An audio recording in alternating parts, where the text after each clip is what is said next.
Bonjour à vous tous. J'espère que vous allez bien ce matin, en ce dimanche de la fête des mères. Alors j'aimerais souhaiter bien sûr une belle journée à toutes les mamans de notre communauté. C'est un jour important, une journée qui vaut la peine d'être soulignée. Alors bonne journée à toutes les mamans. Prenons le temps de leur exprimer notre amour, notre affection, notre joie de les avoir avec nous. Prenons le temps de les gâter aussi un peu. Je suis sûr qu'elles l'apprécieront. Nos mamans ont du prix à nos yeux et ça tombe bien car ce matin, nous allons parler de ce qui a de la valeur pour nous, de ce que nous jugeons important, voire inestimable dans notre vie. Il y a des choses dans la vie que nous jugeons être plus importantes que d'autres.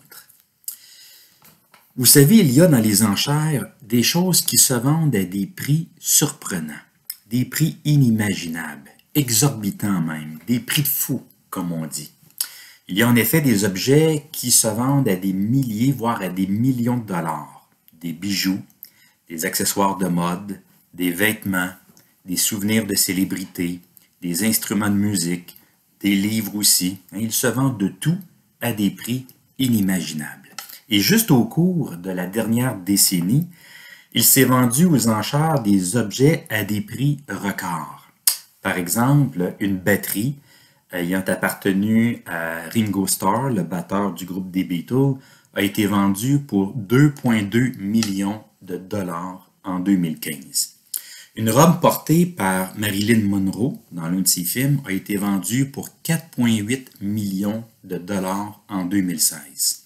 Une voiture Ferrari de 1962 a été vendue pour 48,4 millions de dollars en 2018.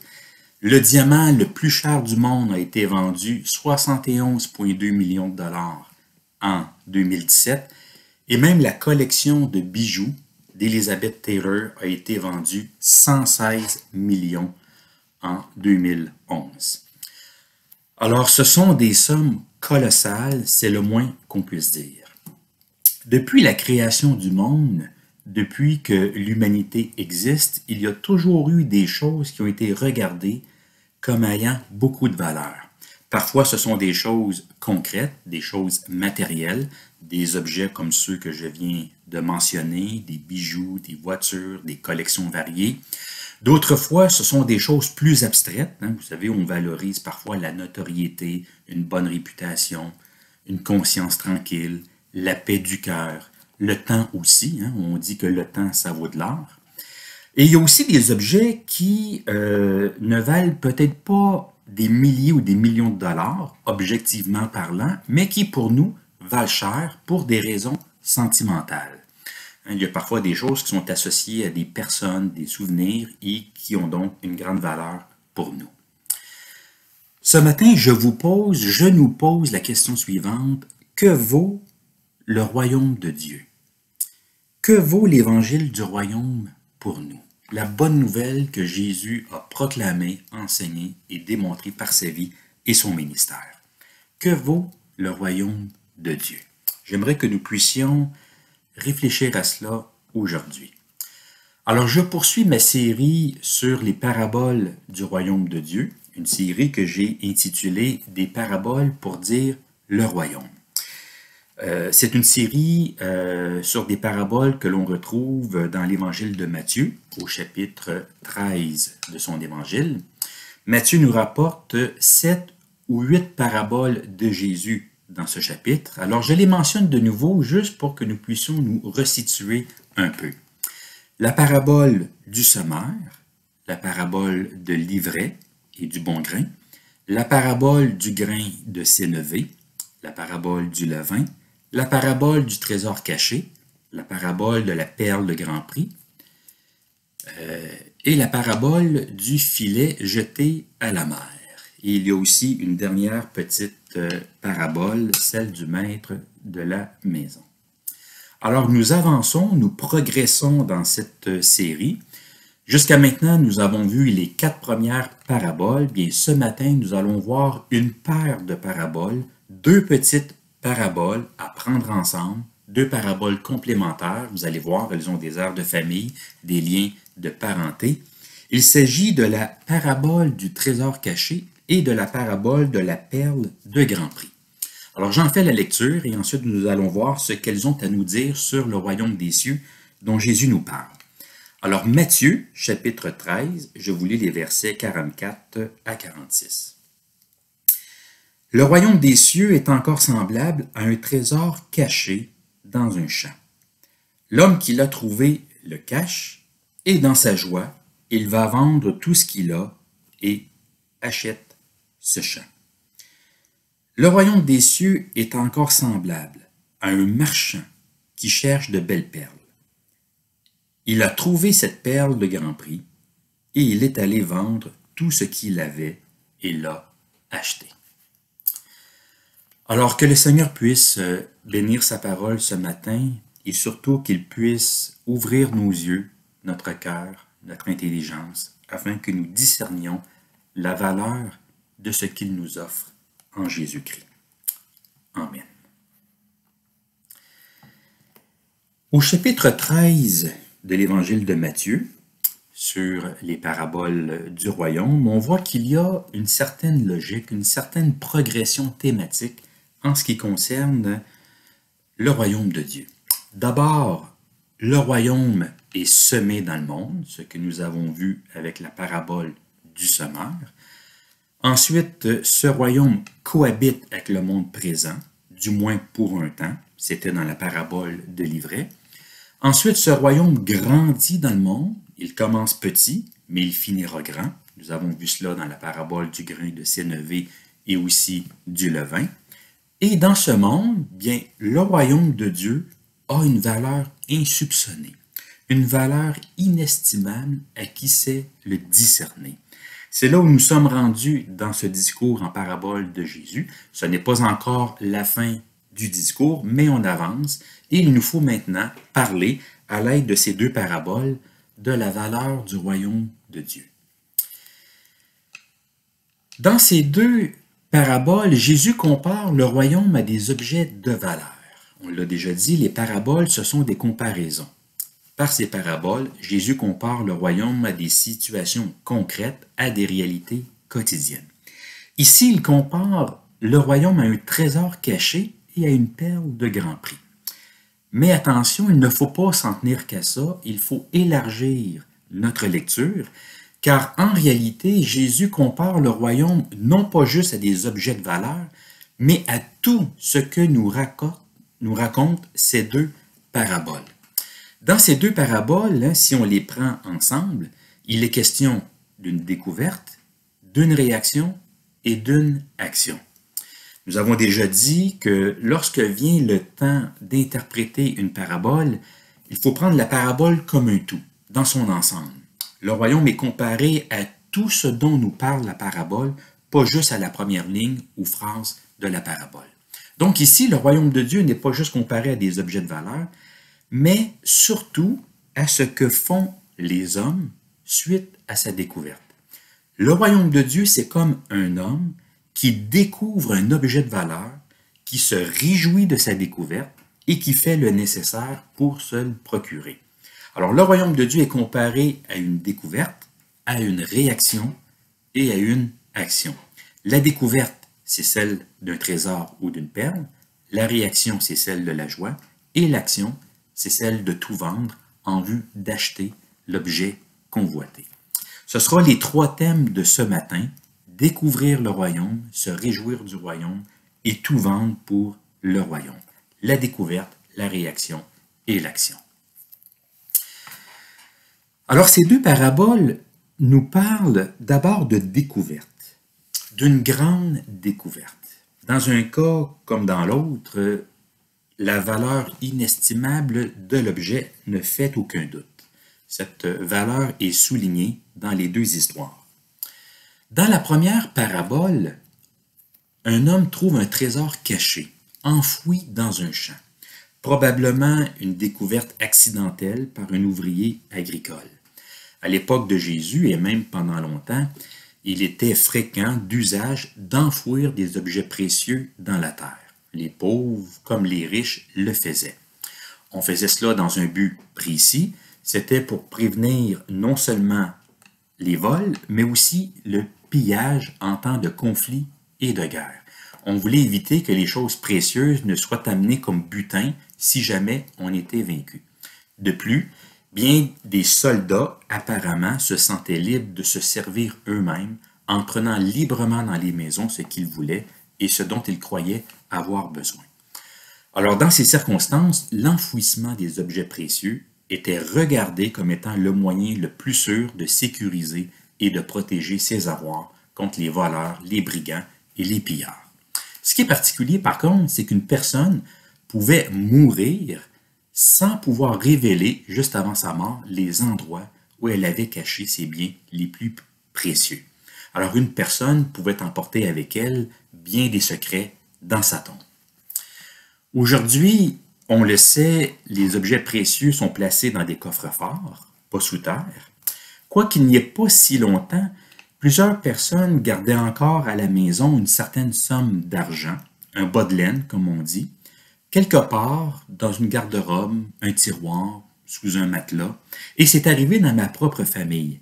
Après que mon grand-père, du côté de mon père, soit décédé, mon père a dû vider ses affaires, il a dû vider son logement, et là, surprise, il a découvert plusieurs milliers de dollars qui étaient là, dans une boîte, dans le fond d'une garde-robe. Mon grand-père n'avait pas mis tout ce qu'il avait à la banque, il avait un petit bas de laine à la maison. Dans la deuxième parabole, il est question d'une perle, pas d'un trésor, mais d'une perle de grand prix. Alors, il n'est pas question d'un ouvrier agricole, mais d'un commerçant, d'un marchand de perles. Alors, on change de décor et de milieu. Depuis longtemps, depuis l'Antiquité, les perles ont toujours été perçues comme étant des objets très recherchés. Ces perles étaient souvent montées en collier et, bien sûr, certaines perles se démarquaient des autres. Les meilleures perles valaient des sommes extraordinaires, des fortunes. Ici, ce qui est particulier, c'est que notre homme, notre marchand de perles, ne veut pas vendre la perle qu'il trouve. Au contraire, il veut l'acheter et la garder pour lui, tellement elle est précieuse. Il est même prêt à vendre tout ce qu'il a pour le plaisir de posséder cette perle remarquable qu'il vient de trouver. Donc, lorsque Jésus compare le royaume de Dieu à un trésor caché ou à une perle de grand prix, il est facile pour ses disciples de saisir son propos. C'est que le royaume de Dieu a une énorme valeur, une valeur inestimable. Celui qui le trouve vient de faire une grande découverte. Il a quelque chose de précieux, de très précieux entre les mains. Mais ici, on pourrait se poser la question, qu'est-ce qui procure au royaume de Dieu autant de valeur? Pourquoi est-ce si important? Ces deux paraboles ne répondent pas à cette question-là. Mais on le sait, une parabole, c'est là pour nous faire réfléchir, pour nous interpeller. Et je pense que c'est à nous, en quelque sorte, de découvrir en quoi le royaume de Dieu a autant de valeur. C'est à nous de percer le mystère du royaume des cieux. C'est à nous de percevoir la beauté du message de Jésus, de discerner la valeur de son royaume. Il y a là un exercice de discernement spirituel à faire, un exercice qui nous est proposé. Le message de Jésus, on peut le voir comme étant sans intérêt, sans attrait, sans importance, ou bien on peut le voir comme étant la chose la plus précieuse au monde qui soit. Tout dépend de notre regard, de notre évaluation des choses. Certains, vous le savez, ont du flair pour les bonnes affaires, pour discerner la valeur d'une chose, même si les autres ne le voient pas. Certains vont discerner la valeur d'un terrain, la valeur d'une entreprise, la valeur d'un produit, même si pour l'instant, ces choses-là ne semblent pas valoir grand-chose. Il en est un peu ainsi du royaume de Dieu. Certains perçoivent sa valeur, d'autres non. Et c'est à chacun d'entre nous, de découvrir Jésus, sa beauté, la valeur de son royaume, même si d'autres ne lui accordent que peu d'intérêt, ou même pas d'intérêt du tout. Donc, ma première question de réflexion, j'en ai 3 pour ce matin, c'est la suivante. quelle valeur est-ce que j'accorde au royaume de Dieu dans ma vie? Le royaume de Dieu, je l'évalue à combien? Il y a beaucoup de choses autour de nous qui scintillent, qui brillent, qui semblent avoir plus d'importance que le royaume. Mais il faut faire attention pour ne pas se tromper dans notre évaluation des choses.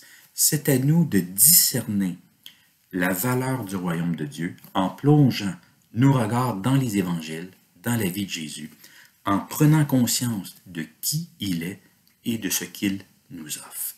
Alors, est-ce que je reconnais la valeur du royaume dans ma vie, de ce que Dieu m'offre en Jésus-Christ?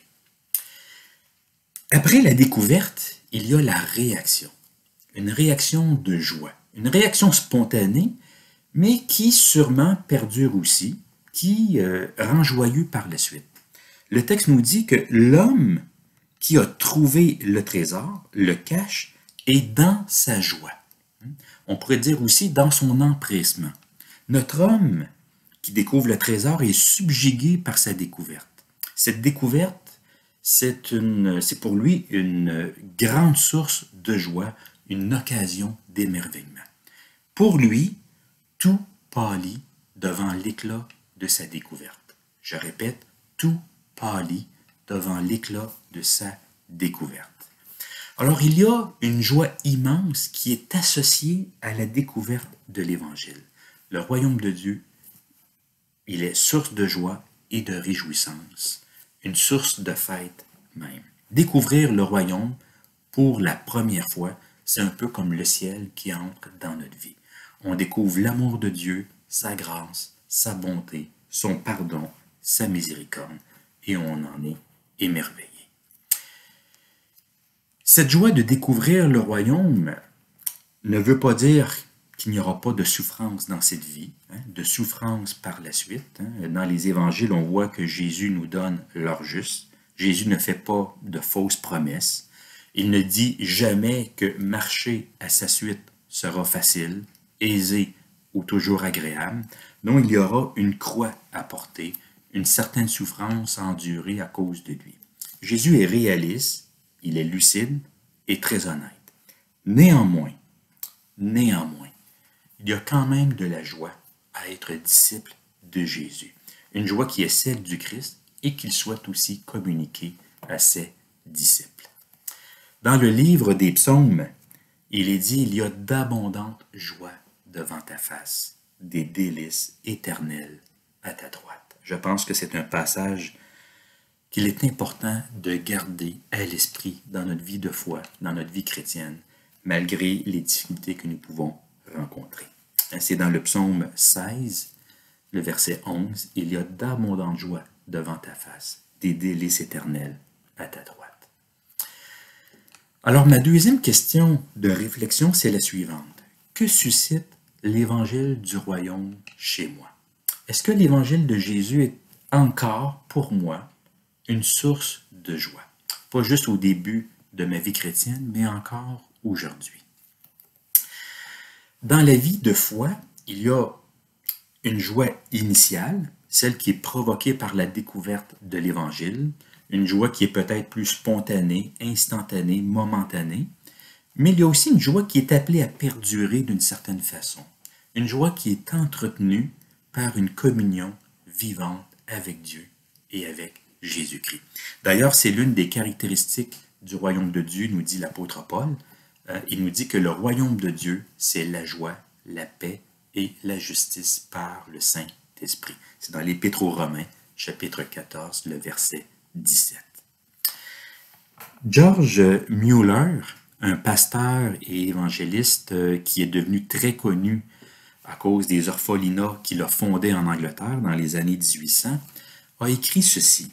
Et je pense que ça vaut la peine de réfléchir là-dessus. Il a dit « La première et la plus importante responsabilité à laquelle je m'efforce d'accomplir chaque jour est de rendre mon âme heureuse dans le Seigneur. » Je répète, la première et la plus importante responsabilité à laquelle je m'efforce d'accomplir chaque jour est de rendre mon âme heureuse dans le Seigneur. Donc, la découverte du royaume procure de la joie. Mais ce n'est pas tout. Il y a autre chose aussi. Il y a une découverte, celle du royaume. Il y a une réaction, la joie. Et finalement, il y a une action. La vente de tout ce qu'on a pour acheter l'objet précieux. Et c'est ici qu'on commence à être un peu inconfortable. Pourtant, nos deux hommes ici, l'ouvrier agricole et le marchand de perles, sont tellement heureux d'avoir fait cette découverte qu'ils décident de vendre tout ce qui est en leur possession pour obtenir ce qu'ils ont trouvé. Ils vendent tout, vraiment tout. C'est une démarche radicale de leur part, parce que pour eux, à la lumière de leur découverte, tout ce qu'ils ont devient sans importance, sans valeur, sans éclat, à côté de ce trésor, à côté de cette perle. Pour eux, là, tout ça, là, ça n'en vaut la peine. Remarquez bien que pour eux, il n'y a aucun signe de sacrifice. Ce n'est même pas une décision difficile, aucun tiraillement intérieur, aucun combat à l'intérieur d'eux-mêmes, aucune tristesse, aucun regret. Ils n'ont même pas l'impression de faire une mauvaise affaire. Au contraire, pour eux, cette décision-là de tout vendre, elle est logique, elle va de soi. C'est la chose la plus naturelle à faire parce qu'ils sont subjugués plutôt par leur découverte. Bien sûr, il faut faire attention ici pour ne pas faire dire à Jésus ce qu'il ne dit pas. Il faut bien comprendre le sens de ces paraboles. Les paraboles sont des histoires, des images, des métaphores, des comparaisons pour nous communiquer des vérités spirituelles, théologiques. Le royaume de Dieu, je le précise, ne s'achète pas, il ne se gagne pas, il ne se mérite pas. Le salut est une grâce, un don. Jésus aime, pardonne, libère, restaure sans que quiconque n'ait à payer quoi que ce soit ou à mériter quoi que ce soit. Jésus n'a pas dit non plus à tout le monde de vendre ses affaires pour le suivre ou pour avoir part au royaume de Dieu. Jésus a dit cela, bien sûr, à une personne en particulier, au jeune homme riche, mais c'était là, je pense, une demande personnalisée qui s'adressait à lui, pas à d'autres nécessairement. C'était pour mettre en lumière son idole, son attachement exagéré au bien de ce monde. Donc ces paraboles ici ne parlent pas de mérite à acquérir ni de dépouillement matériel. Ce n'est pas là leur sens, leur but. Leur but, c'est de nous interpeller sur notre échelle de valeur. Jésus veut nous amener à reconnaître la valeur du royaume de Dieu et à agir en conséquence, à réorienter notre vie en conséquence. Et si cette réorientation implique de laisser des choses, de changer des choses à notre vie, de renoncer à certaines choses, bien qu'il en soit ainsi, parce que l'enjeu est trop important. Oui, qu'il en soit ainsi, car le royaume vaut plus que tout ce qu'on laisse et que tout ce qu'on perd. Donc, quand ces paraboles nous parlent d'un homme qui vend tout ici, c'est une image, c'est une métaphore pour exprimer un changement profond dans son système de valeurs. Et c'est aussi une façon d'exprimer l'engagement total à l'égard du Christ et du royaume. Nos deux hommes ici sont décidés. Il n'y a aucune ambivalence chez eux, aucun engagement flou. Oui, non, peut-être. Non, au contraire, le choix est clair. L'engagement est limpide. Il n'y a aucune ambivalence chez eux. Dans le fond, ce que nous voyons ici, ce sont deux hommes qui sont totalement, complètement sous le charme de leur découverte. Le premier est subjugué par son trésor et la perle. Devant ce trésor, devant cette perle, tout le reste pâlit. Donc, la question à se poser, c'est ma troisième question de réflexion, est la suivante. Sommes-nous capables de bien évaluer les choses, de bien comparer, parce que la comparaison est importante, de bien comparer la valeur des choses dans cette vie? Le royaume d'un côté et tout le reste de l'autre. Savons-nous déterminer de quel côté la valeur est la plus grande? Sommes-nous capables de percevoir la valeur inestimable de l'Évangile et de tout ce que le Seigneur nous offre en Jésus-Christ, dans son amour et dans sa grâce? Autrement dit, est-ce que je laisse le royaume de Dieu altérer mon système de valeurs? Et est-ce que je suis prêt à agir en conséquence? Alors, qu'est-ce que je fais de ce royaume qui m'est présenté? Je reconnais la valeur du royaume, j'y trouve ma joie et j'y engage ma vie. Je pense que c'est la réponse à laquelle Jésus s'attendait.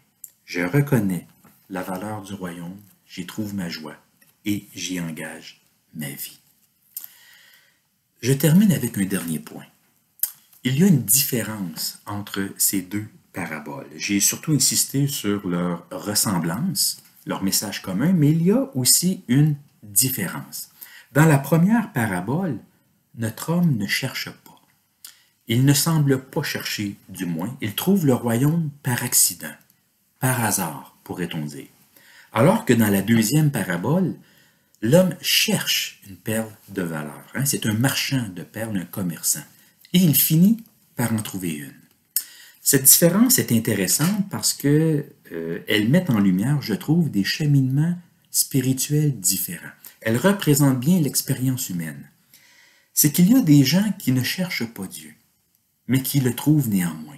Signe de la grâce de Dieu qui nous précède, du Seigneur qui œuvre dans notre vie pour nous attirer à lui. Et il y a des gens qui cherchent Dieu, qui le cherchent en tâtonnant, pour reprendre une expression de l'apôtre Paul dans le livre des Actes, et ces gens-là, bien, finissent aussi par trouver Dieu. Signe de cette grâce de Dieu, parce que le Seigneur se laisse trouver par ceux qui le cherchent. Le Seigneur se révèle parfois à des gens qui ne le cherchent pas, et il se laisse trouver aussi par ceux qui le cherchent sincèrement. Mais peu importe notre posture initiale, notre cheminement, que l'on ne cherche pas vraiment ou que l'on cherche activement, le Seigneur, la réponse que le Seigneur attend de nous, elle est la même. Le Seigneur veut se révéler à nous et il veut se laisser trouver par nous. Il veut que nous puissions discerner la valeur de son royaume, que nous en ayons de la joie et que nous y engagions notre vie. Alors que le Seigneur bénisse sa parole ce matin et que le royaume de Dieu puisse remplir notre cœur de cette joie que seul le Seigneur peut nous donner. Amen.